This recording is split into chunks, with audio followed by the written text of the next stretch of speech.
Okay, good morning. We're back on this book, Career of Happiness. Yeah?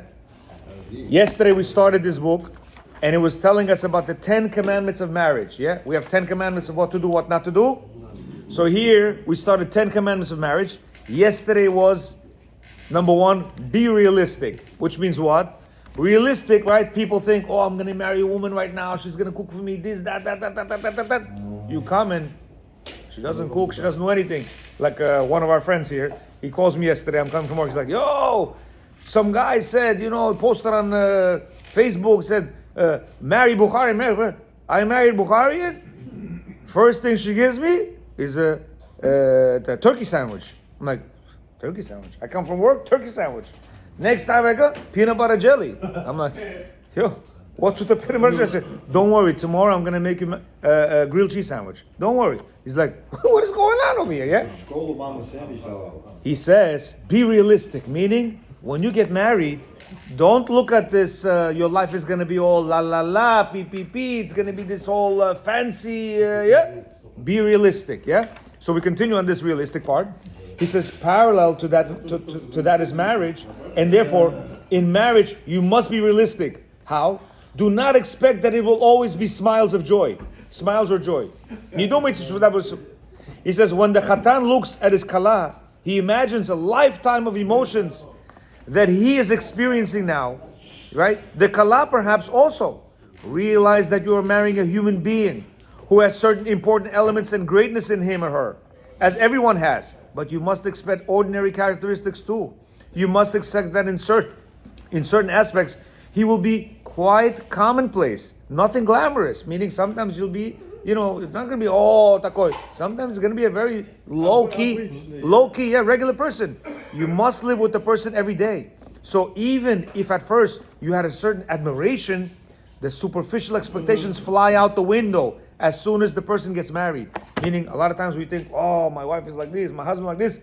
You get married after a week, you're like, it's regular. It's not cheesy bekor, but it's regular. It's no big deal. I thought when I was dating him or her, she looked like Eta. When you marry, romance flies out of the window. You begin to settle down. And then you begin seeing things you did not expect. So expect them. He says, don't go into a marriage not expecting certain things. You have to expect an argument. You have to expect that, in the morning they're not going to look good. You have to expect all these things. It says, be realistic. Do not expect too much. Whatever you have is yours for life. Make the best of it. This is a very important principle. Here is a man who married a very plain woman. After the marriage, he discovered that she was not so smart, but she was a functioning woman. Meaning, she did cooking, this and that. Practical. Yeah, practical. Loyal and capable of running a household. Only he expected her to be bright. He began worrying about it, feeling disappointed. Finally, this young man listened to the voice of his mother, standing behind him all the time and telling him, yeah, who did you marry? So what happened? He gave her a gift. He got divorced. That was a ruination of her life. He married a virgin who was loyal to him, and he was willing to be with him forever. And he became his unrealistic expectations that he was disappointed and bitter that she wasn't that bright. Yeah? It's a tragedy because you can be certain that with the next one, he will be realistic. With this one, he messed up. With the next one, now he's not going to expect too much. So why not do that same with this one? Don't expect too much from her. He says he will not find all that he expected, and usually the second one is less than the first one, usually much less. He says, therefore, of course, you should look before you leap. But if you leaped without looking, then it is your duty to make the best of it. A lot of people think, what? I made a mistake on this marriage. I don't think this for me. No. This is the one for you. This is the one that Hashem chose. Oh, exactly. Oh, you have to have the emunah that this is the one. So this leads together. A wife expected her husband to be a Talmid Chacham, a clever man, and she discovers that he cannot even calculate the grocery bill. She calculates before he does. Yeah?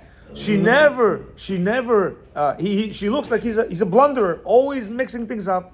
She should never tell him that, but she should make up her mind that this is it. Therefore, be realistic. Who tells you that you will get something better if you try again? Here's the case of Yeshiva man who went out with one girl after another, after another, until no good one was found. After 100 girls, he finally got married. Whom did he marry? A girl who was somewhat supernaturated, meaning a little bit chunky, yeah, heavy-faced, a little too late to have children. Yeah, was it worth to wait all these years? He was looking for somebody takoy. Ended up what? Now he's 35, 40 years old. He married a woman. He can't even have kids with her. Yeah, and so forth, so on and so forth. He goes about all this. Number second. So finally, he says that we have to be realistic. When we're looking for a shidduch, when we already married and got married, we have to be realistic. No expectations. You understand? No expectations. To accept whatever we have. Number two, do not disrupt routine of marriage. And this is a very fundamental one. You hear what he says? Do not disrupt routine of marriage. What does that mean? The second commandment of marriage is that no matter what things are going on, things are going to happen. Sometimes there are minor tragedies or breakups, and sometimes there are major quarrels. It is easy to talk about living successfully, but sometimes in practice, there are fumbles. Sometimes they drop and break the dishes. However, no matter what happens, the routine of married life should never be interrupted. Which means what? A wife should continue always to prepare meals, never to go on strike, no matter what happens. Even if she is boiling with indignation, she cannot take it, right? She should stand. Quarrels? Arguments. He says arguments will always happen. But you know what he says? Yeah. He says that when a woman argues, she's boiling, my friend, stay behind the range in the kitchen, cook him the meal, don't go crazy. Yeah? Laundry, continue the laundry. Don't start saying, okay, that's it, I'm not gonna do whatever. Yeah? He says, prepare the meal. Just like a Kohen Gadol sometimes stands on the Mizbeach, and you look what he compares her work to a Kohanim. Yeah? And he wants to do Korban Tamid, and he's a little bit upset with the Kohen Gadol. He still does his Korban Tamid. You understand? And he should also, the man should not say, I don't want to eat. She cooked for him. I don't want to eat. Oh, he doesn't say anything. He leaves it there. No, chas v'shalom. She cooked, you eat it. Why? Don't disrupt the routine of marriage. You can come with a face like this and not talk, but sit down and eat your supper. He says, never should a wife refuse to go to the mikvah under any circumstances. Many women say, I'm not going to the mikvah. He says, never do that. She doesn't have to solicit his love, but she must continue regular routine of life. Just as the sun rises and sets every day, a wife should also do her duties as she's supposed to.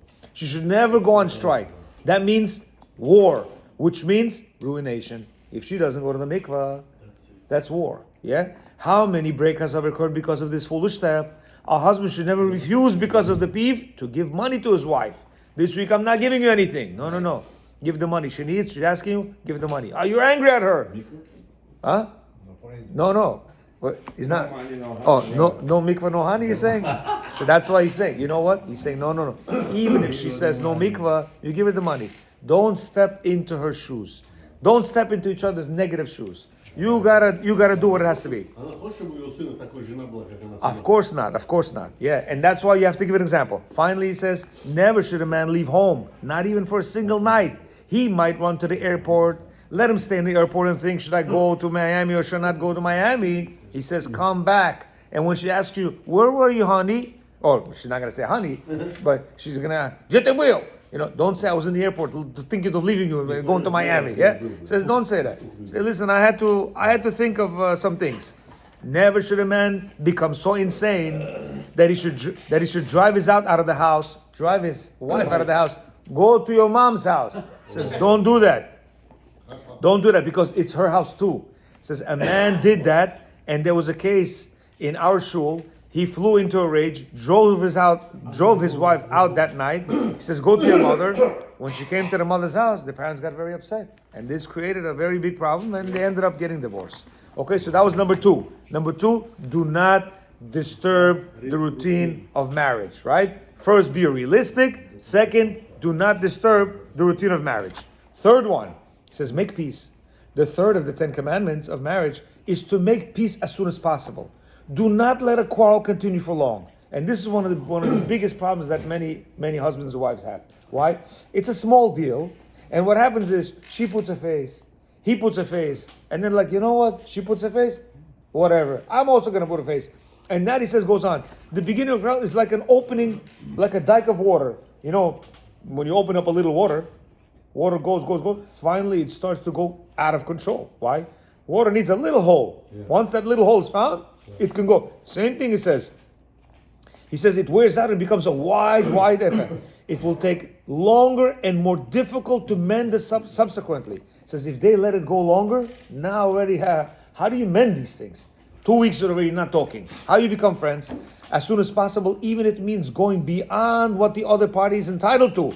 Meaning even the other party is wrong. She's wrong. He's wrong. He says the other person should come and say, listen, let's stop this shtiot. Yeah. Even if it means that the wife should offer her husband a tidbit or a cake or something like that, yeah? From anger he turns away, she should not become angry. It is already an overture for peace, yeah? They should always be together in the same bedroom, never to take your things and go to the next room or go downstairs or go to the basement or whatever. You are upset? No problem. Same bedroom, different beds or whatever it is. Sleep on the floor, yeah? Some women are quick to make quarrels and cause trouble sometimes, but many of them have good quality of making peace. A man sometimes tries to hold on to the quarrel as long as he can. He says, "I didn't start it." He says, "She started it." Yeah. So therefore, he wants to keep the. He says, "No. Even if she started the quarrel, he should always have the good sense to try to mend it." Many marriages have been saved by the soft, yielding nature of the wife. If sometimes the wife happens to be a tough customer, then the husband has to be the soft one and look for ways to and means of mending it. Huh? Yeah. If he lost his temper and gave her a slap, that should not happen. But let's say he did. He says, go to Avram's jewelry shop, buy a diamond ring, and come and bring it to her. Don't even say anything. Just give it to her, she'll understand. That's number 3. Number 4 says, never say the word get, meaning divorce. Never say that. Says the 4th commandment is never to say, I want a divorce. That word is apikorsut. It says blasphemy. It should never be mentioned by either party, even if it is not seriously said. Meaning, don't say it. If you don't like it, you can get divorced. You don't like it? Divorce me. Says don't say that. Never say that. Why? That should be entirely out of the realm of possibility. There is no such thing. This is a very important point because once a seed is planted, this is very interesting what he says. He says once a seed is planted, it was never in the mind. But now he said, you know what? You don't like it? Let's get divorced. Oh, he said that seed is planted now, and that seed starts to slowly, it's going to grow, and it's going to become an eventual reality. Even though years have passed, the seed has taken root and it grows. It's always in the mind of the other party because the word was mentioned. From now on, it has entered the realm of possibility. It should be unpardonable to say this word. He says, do not say it at all. Even if a couple is battling and she's hitting him over the head with her pocketbook and she's kicking her, right? It's better than to say the word get. He says you could fight, hit, this and that. Of course, you should do that. But let's say, then say the word divorce. Yeah? People scrap throughout their lives and remain married. Yeah? And they are better off. That word breaks the magic that was created when he said, Hare at mekudeshet li. You are betrothed to me.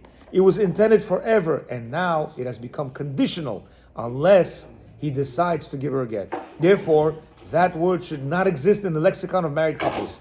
It is very important principle, and that is why I made it a separate commandment. Every precaution must be taken, no matter how excited one of the partners is when it comes to an argument. Never should it leave the lips. Baruch Adonai Olam. Amen. Amen. We'll continue with 5 and on tomorrow.